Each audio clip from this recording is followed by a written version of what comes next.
Carol's in Hemel, Hempstead. Carol. Hi, Tom. Hi. I'm a leaseholder, and I've lived in my property for 11 years from new. So last year was the first year that it doubled in ground rent. Oh, yeah.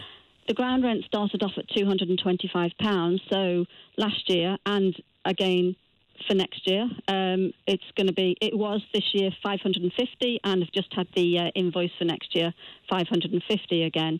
And on top of that, I pay around about £1,000 in service charge. So, it's not a cheap business.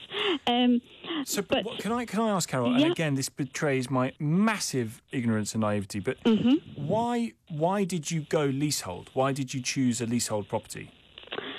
I liked the property, and I would have preferred a freehold property, but I liked everything about it, the location and, the size of the property, the fact, well, in a way, I suppose, the fact that you don't have to worry about a garden, it's all done and that sort of thing. It's not done to a great standard, but nor is anything that the management company provide, to be honest.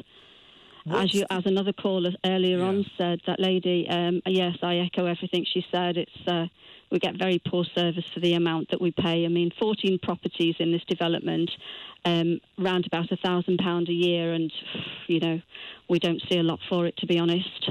It doesn't sound like there's much incentive, even if there were the space in big cities, to build houses.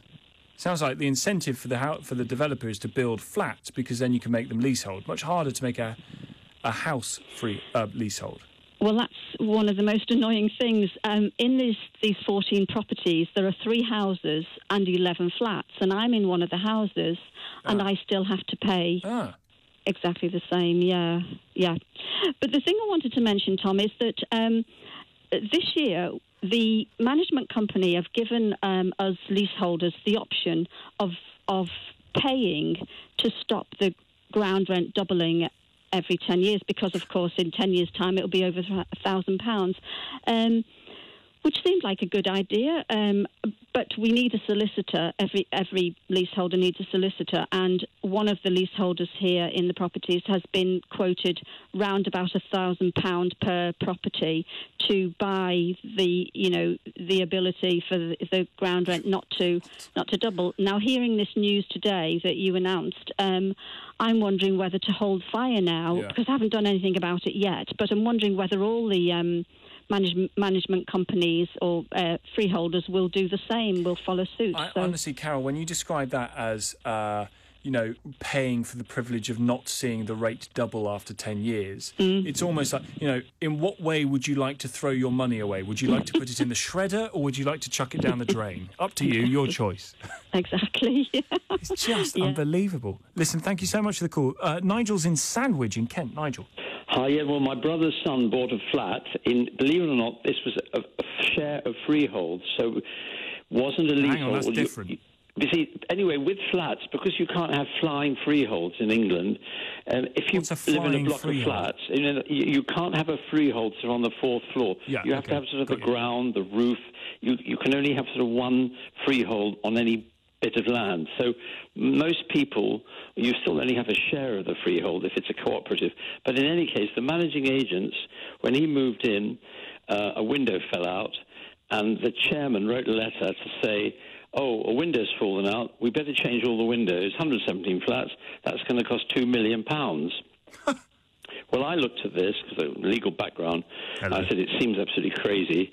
So I spoke to a couple of the neighbours, because I was sort of helping sort of get the place sorted and everything.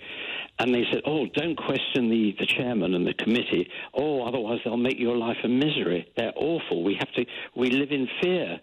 The lady who was on earlier sounded I thought she was from the same block in Fulham, over the river, looking over the river, further down. Anyway, I said, I can't take this. This is dreadful. So I spoke to various people, and I'd retired early from work, and I spoke around, and I got together, out of 115, 57 of the flat owners for the AGM, and we just couldn't tolerate it. So we turned up, they knew something was up, and before we could sack the chairman and the managing agents, they retired, they fell on their own swords, and we had a sort of a great victory in a way. But It's rife. The other thing that is I know about a few cases where, as the lady said earlier, there's almost a ring. It's like an auction ring, a reverse auction.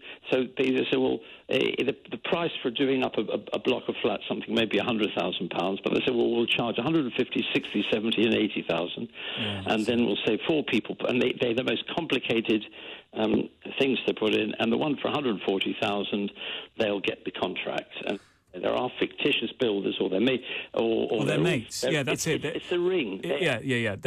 That's the best game to be in, is to be the managing agent, the management agency, and have a hand in the building firm that you're contracting all this stuff out to. That's how you make a lot of money. Nigel, thank you very much indeed for the call.